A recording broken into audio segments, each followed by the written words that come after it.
We are talking with Dikembe Mutombo, 8-time All-Star, 4-time Defensive Player of the Year. The only other 4-time Defensive Player of the Year, Ben Wallace, of course, the Rookie of the Year, and too many other honors to talk about. Well, okay, so you were coached by Dan Issel, who's a legend in Denver.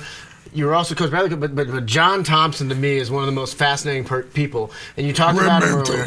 Yeah. I mean, we hear snippets, but can you describe what it was like to be 20 years old, 21 years old, and have John Thompson mentor you? What was that like? It was great because he played a role of like a father figure to me. I came from the place where I was far away in the Congo. My parents was not here, and my brothers was not here. So the only person that I can look at, it was Coach Thompson. Yeah. So until today in my life, I consider him as a father figure. I always reach out to him for any question I have in my life. Really? To this day? So to this day, I check on him and he check on me. Yeah. And usually when months go by, he doesn't hear from you. He will reach out. He says, son, are you okay? No way. Why you have no call? What's wrong? Yeah. Everything's going all right. So that's what type of relationship that they have. And I just don't look at him in a coach, but it was a torture being coached by John Thompson. We were challenged every given night to make sure we are very productive in the basketball court. Also at school. Yeah. If you don't go to class, you're in trouble.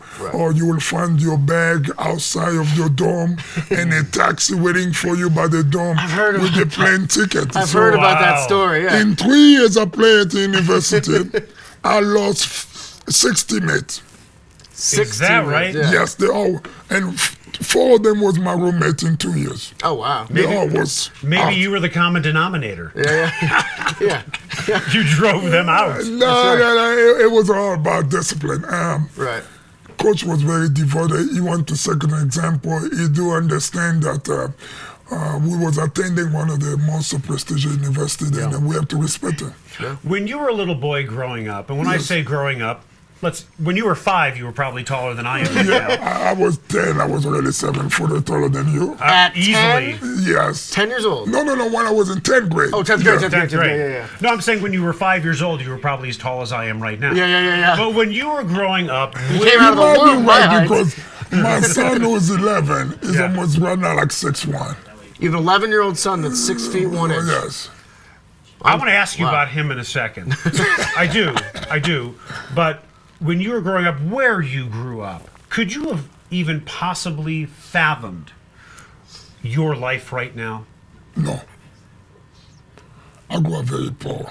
That's something that Eric, you didn't start at the beginning. That I grew up in a household of 10. My father and mom, you have 10 children. My father was an educator, a superintendent. Made only $37 a month as a teacher. So it was very difficult. So I understand poverty from far away more than anybody. I understand what it's like getting 1 meal a day. That was the only meal we have at home.